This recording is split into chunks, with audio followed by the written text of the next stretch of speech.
എനിക്ക് ചില കമൻസ് വായിച്ചപ്പോൾ ഈ കാര്യം നിങ്ങൾക്ക് പറഞ്ഞു തന്നേ തീരുമെന്ന് തോന്നി. അതുകൊണ്ടാണ് ഈ കാര്യം നിങ്ങളോട് ഞാൻ സംസാരിക്കുന്നത്. ഇതിൽ കുറേയൊന്നും ശരിയല്ല, എനിക്കിതൊന്നും നടക്കുന്നില്ല, ഞാൻ പലതവണ ശ്രമിച്ചിട്ടും നടക്കുന്നില്ല, ചിലത് ശരിയല്ല എന്നൊക്കെയുള്ള ചില കമൻസ് വന്നപ്പോൾ എനിക്കത് വായിച്ചു നോക്കിയപ്പോൾ തോന്നി, ഒരു പക്ഷേ അവർക്ക് അതിൻ്റെ രഹസ്യം ഇനിയും പിടികിട്ടിയിട്ടുണ്ടായിരിക്കില്ല. അതുകൊണ്ടായിരിക്കണം അവരിങ്ങനെ പറയുന്നത്. അതുകൊണ്ട് എന്താണ് വലിയ കാര്യങ്ങൾ നമുക്ക് നേടാനുള്ളതിൻ്റെ പിന്നിലെ സീക്രട്ട്, അതാണ് ഞാൻ നിങ്ങൾക്കൊന്ന് പറഞ്ഞുതരാൻ പോകുന്നത്. ഒരു പരമമായിട്ടുള്ള സത്യമാണ്, ഞാൻ എന്താണോ അതാണ് ഞാൻ നേടുന്നതും എന്നതാണ്. ഞാനൊരു സീനിയർ ബായിൻ്റെ ക്ലാസ്സിൽ കേട്ടത് ഓർമ്മിക്കും. നിങ്ങൾക്ക് നിങ്ങളെക്കാൾ കൂടുതൽ, നിങ്ങൾ എന്താണോ അതിനേക്കാൾ കൂടുതൽ ഒരു ലക്ഷ്യം നേടാനോ, നിങ്ങളെന്താണോ അതിനേക്കാൾ കൂടുതൽ അധികം പൈസ സമ്പാദിക്കാനോ നിങ്ങൾക്കാവില്ല എന്ന്. ഹിന്ദിയിൽ പറയും അപ്നി ഔക്കാത്ത് സെ ജ്യാദ ഇൻസാൻ നഹീ കമാത്തെ എന്ന് പറയും. തൻ്റെ നിലയേക്കാൾ കൂടുതൽ ഒരു മനുഷ്യൻ ഒരിക്കലും സമ്പാദിക്കില്ല. തൻ്റെ നില എന്നുദ്ദേശിക്കുന്നത് ഇപ്പോഴുള്ള സാമ്പത്തിക അവസ്ഥേനെയാണെന്നാണോ വിചാരിച്ചിരിക്കുന്നത്? ഒരിക്കലുമല്ല. സാമ്പത്തികമായിട്ടുള്ള അവസ്ഥ ആധാരമല്ല. നിങ്ങൾ ജീവിക്കുന്ന ചുറ്റുപാടുകൾ നിങ്ങളുടെ സങ്കല്പത്തിന് അല്ലെങ്കിൽ സ്വപ്നം നേടുന്നതിന് തടസ്സമല്ല. മറ്റുള്ള വ്യക്തികൾ നിങ്ങളുടെ ഡ്രീം സത്യമാക്കുന്നതിന് തടസ്സമല്ല. നിങ്ങളുടെ സ്വപ്നങ്ങൾ സഫലമാകുന്നില്ല എങ്കിൽ അതിൻ്റെ ഒരേ ഒരു ഉത്തരവാദി നിങ്ങൾ മാത്രമാണ്. എന്തുകൊണ്ടാണെന്നറിയോ? നമുക്കൊരിക്കലും നമ്മളെന്താണോ അതിൻ്റെ അപ്പുറത്തൊന്നിനെ മാനിഫെസ്റ്റ് ചെയ്യാൻ സാധ്യമല്ല.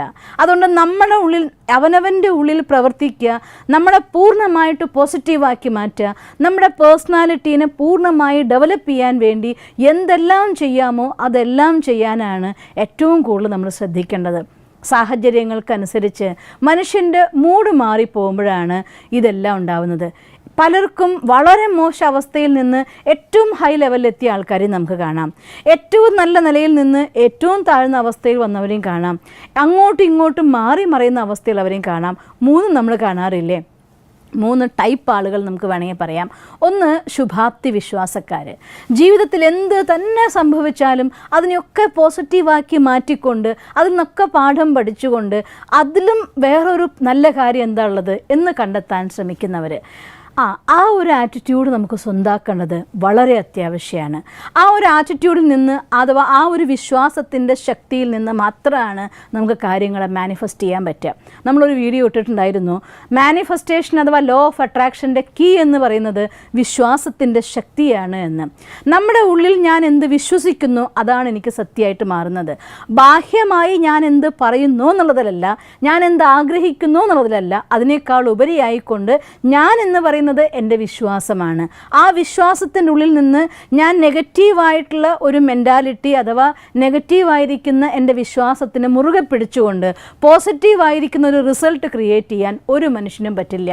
എൻ്റെ മനസ്സിൻ്റെ ഉള്ളിൽ നിന്ന് ടെൻഷനും നിരാശയും വൈരാഗ്യവും, ചില ആളുകളോട് അവരെന്നോട് അങ്ങനെ ചെയ്തവരാണ്, ഇവരെന്നോട് ഇങ്ങനെ ചെയ്തവരാണ്, ഇവരൊക്കെ എന്നോട് ഇങ്ങനെ പെരുമാറുകയാണ്, എന്നെ ആരും നന്നാവാൻ അനുവദിക്കുന്നില്ല, എല്ലാവരും എന്നെ വിമർശിക്കുന്നു, എല്ലാവരും എന്നെ കുറ്റപ്പെടുത്തുന്നു, ഇത്തരത്തിലുള്ളതായിട്ടുള്ള ഒരുപാട് കാരണങ്ങൾ കൊണ്ട് സ്വയം നമ്മളെ പൊതിഞ്ഞു വെക്കുകയാണെങ്കിൽ ഒരിക്കലും നിങ്ങൾക്ക് നിങ്ങളുടെ സ്വപ്നത്തെ നേടിയെടുക്കാൻ സാധ്യമല്ല. അത് അശുഭ വിശ്വാസങ്ങളാണ്.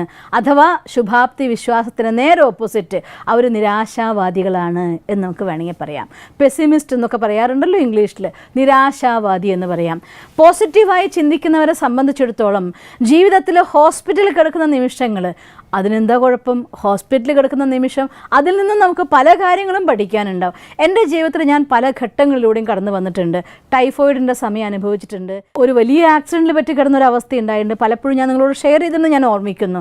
എൻ്റെ മൂക്കിൻ്റെ എല്ല് പൊട്ടിപ്പോയി, കയ്യിൻ്റെ കണ്ണികളിൽ എല്ലാതും വിട്ടുപോയി, ഇവിടെ എല്ല് ചീന്തിപ്പോയി, നട്ടെല്ല് വളഞ്ഞുപോയി, പിന്നെ കഴുത്തിൽ കശേരുക്കൾ അടുത്ത് പോയി. ഒരു ബസ് ആക്സിഡൻറ്റ് പറ്റിയിട്ട് ഒരു 2 ആൾ എന്നെ പിടിച്ച് സഹായിക്കണം, എനിക്കണമെന്നുണ്ടെങ്കിൽ 2 ആൾ സപ്പോർട്ട് ചെയ്യണമായിരുന്നു, കഴിക്കണമെങ്കിൽ ആരെങ്കിലും ആഹാരം വായിൽ തരണമായിരുന്നു. ഇങ്ങനെ അവസ്ഥകളിലൂടെയൊക്കെ കടന്നു പോയിട്ടുണ്ട്. പക്ഷേ അത്തരം ഒരവസ്ഥയിൽ നമുക്ക് ഈ ലോകത്ത് ഒരു ഉത്തരവാദിത്വവും ഇല്ല എന്ന് നിറവേറ്റാൻ പറ്റാത്തൊരവസ്ഥ വന്നാൽ ആ സമയത്ത് മാനസികമായിക്കൊണ്ട് പൂർണ്ണമായിട്ടുള്ള പോസിറ്റീവ് എനർജി അനുഭവിക്കാൻ, ഈ ദേഹത്തിൽ നിന്ന് പൂർണ്ണമായിട്ട് വിഡ്രോ ചെയ്തുകൊണ്ട് ഭഗവാന്റെ സാമീപ്യം, ആ മാതാവും പിതാവും ഞാൻ അന്ന് ഓർത്തത് ഞാൻ ഇപ്പോഴും നിങ്ങളായിട്ട് ഷെയർ ചെയ്യുകയാണ്. ലൗകികത്തിൽ ഒരു കുട്ടിക്ക് വയ്യാണ്ടായി കഴിഞ്ഞാൽ അച്ഛനും അമ്മയും കുട്ടി നല്ല ഹെൽത്തി ആയിട്ട് ഓടി നടക്കുമ്പോൾ അവൻ ആഹാരം കൊടുക്കും, മോനെ സ്കൂളിലേക്ക് പറഞ്ഞയക്കും, വന്നു കഴിഞ്ഞാൽ കുട്ടി കളിക്കും, കാര്യങ്ങൾ ചെയ്തു കൊടുക്കും, ബാക്കി കുട്ടികൾ അവനവൻ്റെ ലോകത്ത് ജീവിക്കും. പക്ഷേ കുട്ടി സുഖമില്ലാണ്ട് കിടക്കുന്ന ഒരവസ്ഥ വന്നു കഴിഞ്ഞാൽ അച്ഛനും അമ്മയും കുട്ടിയുടെ അടുത്ത് മാറുകയില്ല. അവന് മരുന്ന് കൊടുത്തു, വെള്ളം കൊടുത്തു, നോക്കി. ഞാനന്ന് ഓർത്തിരുന്നു, ലൗകികത്തിൽ അച്ഛനും അമ്മയും ഇത്രമാത്രം സ്നേഹിക്കുമെങ്കിൽ എൻ്റെ ഇങ്ങനൊരവസ്ഥയിൽ ആ പാരലൗകിക മാതാവായിരിക്കുന്ന പിതാവായിരിക്കുന്ന ഭഗവാൻ എന്നെ എന്തുമാത്രം സ്നേഹിക്കുന്നുണ്ടായിരിക്കും. ആ സ്നേഹം അനുഭവിക്കാനുള്ള ഒരു നിമിഷമാണ് ഇതെന്ന് ചിന്തിച്ചുകൊണ്ട് കഴിവിൻ്റെ പരമാവധി സമയം ആ ഭഗവാന്റെ സാമീപ്യത്തെ അനുഭവിക്കാൻ വേണ്ടി ശ്രമിച്ചു. 13 മണിക്കൂറുകളോളം ദേഹത്തിൽ നിന്ന് പറന്നുപോയ അനുഭവത്തിൻ്റെ സുഖം ഞാൻ അനുഭവിക്കുന്നത് ആ നിമിഷത്തിലാണ്. അതുകൊണ്ട് ആ രോഗം അവസ്ഥ, ടൈഫോയിഡിൻ്റെ രോഗാവസ്ഥ അല്ലെങ്കിൽ ആക്സിഡൻറ്റിൻ്റെ രോഗാവസ്ഥ, അതിനൊക്കെ ഞാൻ ഭഗവാനോട് നന്ദിയാണ് പറയുന്നത്. ആ നിമിഷങ്ങൾ എനിക്ക് തന്നതായിട്ടുള്ള സ്നേഹം, ആ കെയർ, എൻ്റെ കൂടെയുള്ളവരുടെ സ്നേഹം, അവരുടെ സമർപ്പണം, ഭഗവാൻ എന്നെ ഒരു കുഞ്ഞിനെപ്പോലെ തൻ്റെ മടിയിലിരുത്തി താലോലിച്ച അനുഭവം, അതൊക്കെ തരാൻ അഥവാ ആക്സിഡൻ്റ് ഉണ്ടായിരുന്നുവെങ്കിൽ ഒരിക്കലും സാധിക്കില്ലല്ലോ. ജീവിതത്തിലെ എല്ലാ തിന്മകളും നമ്മുടെ ജീവിതത്തിൽ വന്നേക്കാം.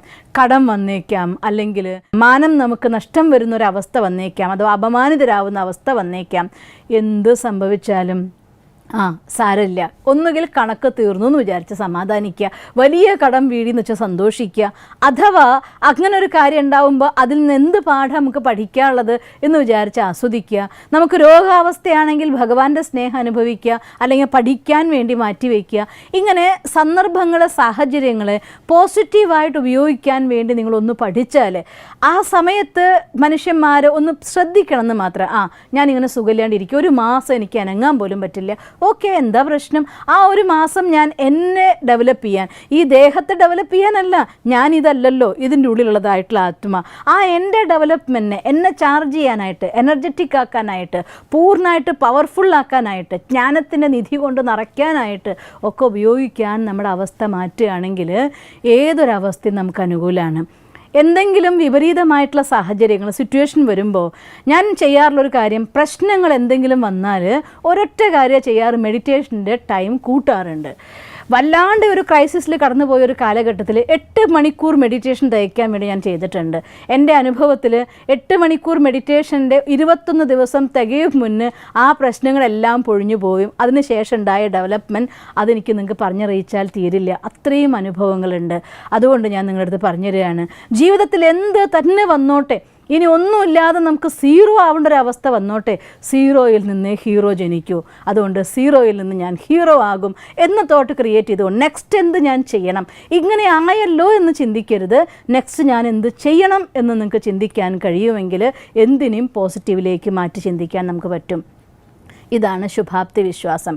അതുകൊണ്ട് എപ്പോഴും നമുക്ക് സൂപ്പർ ഓപ്റ്റിമിസ്റ്റിക് എന്ന് പറയാൻ നമുക്ക് വേണം. എന്തോ സംഭവിച്ചോട്ടെ, ഈ ലോകത്തിൽ എന്ത് സംഭവിച്ചാലും മാക്സിമം എന്ത് സംഭവിക്കാൻ ഈ ദേഹം അങ്ങ് പോയിരിക്കും, എന്നാലും ഞാൻ എൻ്റെ സന്തോഷം കളയില്ല എന്ന് നിങ്ങൾ ഉറച്ച് വിശ്വസിച്ച് മുന്നോട്ട് പോവുകയാണെങ്കിൽ മരിക്കുമ്പോൾ പോലും ചിരിച്ചുകൊണ്ട് നമുക്ക് മരിക്കാം, സന്തോഷത്തോടെ നമുക്ക് എല്ലാവരോടും യാത്ര പറയാം. അതുകൊണ്ട് ആ ഒരു അവസ്ഥയേക്കാൾ കൂടുതലൊന്നും വരാനില്ലല്ലോ. അതുകൊണ്ട് ഡോണ്ട് വറി, എന്ത് സംഭവിച്ചാലും പോസിറ്റീവായിട്ട് കാണാൻ ശ്രമിക്കണം. അല്ലാതെ എന്തെങ്കിലും ഒരു കാര്യം ഉണ്ടാകുമ്പോഴേക്കും, എൻ്റെ അനുഭവം, നെഗറ്റീവായിട്ട് ചിന്തിക്കാൻ മനുഷ്യൻ തുടങ്ങിക്കഴിഞ്ഞാൽ നിങ്ങൾ എത്ര തന്നെ പോസിറ്റീവായിട്ടുള്ള കാര്യം പറഞ്ഞു കൊടുക്കുമ്പോഴും അതിൻ്റെയും ഉള്ളിൽ എന്തെങ്കിലും നെഗറ്റീവ് ഉണ്ടോ എന്ന് അവർ കണ്ടെത്താൻ ശ്രമിക്കും. അതുകൊണ്ട് ആ അവസ്ഥയിലേക്ക് നിങ്ങളാരും അങ്ങനത്തെ അവസ്ഥയുള്ളവരല്ല എന്നെ വിശ്വാസം. തീർച്ചയായിട്ടും നിങ്ങൾക്ക് വീഡിയോ കാണാൻ ആഗ്രഹം വരുന്നുണ്ടെങ്കിൽ നിങ്ങളിൽ മാറ്റം കൊണ്ടുവരണം എന്നുള്ളത് കൊണ്ട് തന്നെയാണ്. അതുകൊണ്ട് ആ കൂട്ടത്തിൽ ആരും ഉണ്ടാവില്ല എന്നുറച്ച വിശ്വാസം എനിക്ക്. ഇനി മറ്റൊന്ന് ഞാൻ കണ്ടിട്ടുണ്ട്, ബലൂൺ പേഴ്സണാലിറ്റീസ് എന്ന് പറയും ഞാനതിന്. കാരണം ഒരാൾ ഊതി വീർപ്പിച്ച് കഴിഞ്ഞാൽ ആ ഭാഗത്തേക്ക് പോയി നെഗറ്റീവ്ലി ചാർജ്ഡായ, നെഗറ്റീവായിട്ട് ചിന്തിക്കുന്ന ആളുകളുടെ സംഘത്തിൽ വന്നാൽ അതിൽ ചാർജ്ഡ് ആവും, പോസിറ്റീവായി ചിന്തിക്കുന്ന ആളുകളുടെ സംഘത്തിൽ വന്നാൽ അതിൽ ചാർജ്ഡ് ആവും. അതുകൊണ്ട് രണ്ട് ഭാഗത്തും മാറാതെ നമ്മളൊരു സ്റ്റേബിൾ പേഴ്സണാലിറ്റീസ് ആയിരിക്കണം. ചില പാവകളെ കണ്ടിട്ടില്ലേ, പിടിച്ചു വലിച്ചു വളച്ചു വിട്ടാൽ വീണ്ടും വന്നത് നിവർന്ന് നിൽക്കും. അതുപോലെ നമ്മുടെ പേഴ്സണാലിറ്റി, സാഹചര്യങ്ങൾ വളച്ചാൽ വളയാം, പക്ഷെ വീണ്ടും നിവർന്ന് നിൽക്കണം. അവർക്കാണ് ജീവിതത്തിലെ ഏറ്റവും വലിയ വിജയം. അതുകൊണ്ട് നമ്മുടെ ഏറ്റവും വലിയ ബ്ലോക്ക് എന്ന് പറയുന്നത് എൻ്റെ ഉള്ളിലുള്ളതായിട്ടുള്ള വിശ്വാസങ്ങളാണ്. അതുകൊണ്ട് നടക്കുന്നില്ലെങ്കിൽ നിശ്ചിതമായി സ്വയം അവനവനോട് ചോദിക്കൂ, വിമർശിക്കൂ, എന്തേ നടക്കുന്നില്ല, നീ എന്താ ചിന്തിക്കുന്നത് എന്ന് സ്വന്തം ഉള്ളിനോട് ചോദിക്കുക. ഓരോ മണിക്കൂർ കഴിയുമ്പോഴും സ്വന്തം ഉള്ളിനോട് ചോദിച്ചു നോക്ക്, നീ ഇപ്പം എന്താ ചിന്തിക്കുന്നത്? വേറെ ആരോടുമില്ല, സ്വയം അവനവനോട് ചോദിക്കുക, നീ ഇപ്പം എന്താ ചിന്തിക്കുന്നത്? അങ്ങനെ ഇടയ്ക്കിടയ്ക്ക് ചെക്ക് ചെയ്യൂ മൈൻഡിനെ. എന്നിട്ട് മനസ്സിൻ്റെ ഉള്ളിൽ എന്തെങ്കിലും നെഗറ്റീവ് തോട്ട്സ് വരുന്നുണ്ടെങ്കിൽ അതിനെ കണ്ടെത്തൂ. അതിനു വേണ്ടി പകരം പോസിറ്റീവ് തോട്ട് ക്രിയേറ്റ് ചെയ്ത് ആ തോട്ട്സിൻ്റെ പ്ലാനിങ് ക്രിയേറ്റ് ചെയ്തുകൊണ്ട് നമ്മുടെ മനസ്സിലെ തോട്ട്സിന് വേണ്ടി നിങ്ങൾ പ്ലാൻ ചെയ്ത് പോസിറ്റീവ് തോട്ട്സിനെ മെയിൻറ്റെയിൻ ചെയ്യുക എന്നുള്ളതാണ് നമുക്ക് വിജയം നേടുന്നതിൻ്റെ പിന്നിൽ ഏറ്റവും വലിയ സീക്രട്ട്. അതുകൊണ്ട് പോസിറ്റീവ് തോട്ട് ക്രിയേറ്റ് ചെയ്യുക, പ്ലാൻ ചെയ്യുക ഏത് തോട്ട്സ് വേണമെന്ന്. അതിനുവേണ്ടി ഓരോ മണിക്കൂറിലും നിങ്ങൾ ചെക്ക് ചെയ്യുക, again and again positive thoughts create ചെയ്യുക. അങ്ങനെ നിങ്ങളുടെ ഉള്ളിൽ മാറ്റം വരുത്തിയാൽ നിങ്ങൾക്കും അക്കാര്യം നടന്നു കിട്ടും. അതിൽ യാതൊരു സംശയവുമില്ല. നടക്കുന്നില്ലെങ്കിൽ അത് നടക്കാത്തത് കൊണ്ടല്ല, നമ്മുടെ ഉള്ളതിനെ സ്വീകരിക്കാത്തത് കൊണ്ടാണ്. അതുകൊണ്ട് കാര്യം തെറ്റായിട്ടല്ല, അത് എന്നിൽ അപ്ലിക്കേഷനിലാണ് പ്രോബ്ലം. അതുകൊണ്ട് നമ്മുടെ അപ്ലിക്കേഷനിൽ ഫുൾ പോസിറ്റീവ് ആക്കൂ. നമ്മളെന്തോ അത് നമ്മുടെ അടുത്തേക്ക് തന്നെ താൻ ഒഴുകി വരും. അതുകൊണ്ട് നമ്മളെ 100% പോസിറ്റീവ് ആക്കാം, എങ്കിൽ 100% സക്സസ് നമ്മളിലേക്ക് ഒഴുകി വരിക തന്നെ ചെയ്യും. നിങ്ങൾക്കങ്ങനെ ചെയ്യാൻ സാധിക്കട്ടെ എന്ന് ഞാൻ സർവശക്തനോട് പ്രാർത്ഥിക്കുന്നു. ഓം ശാന്തി.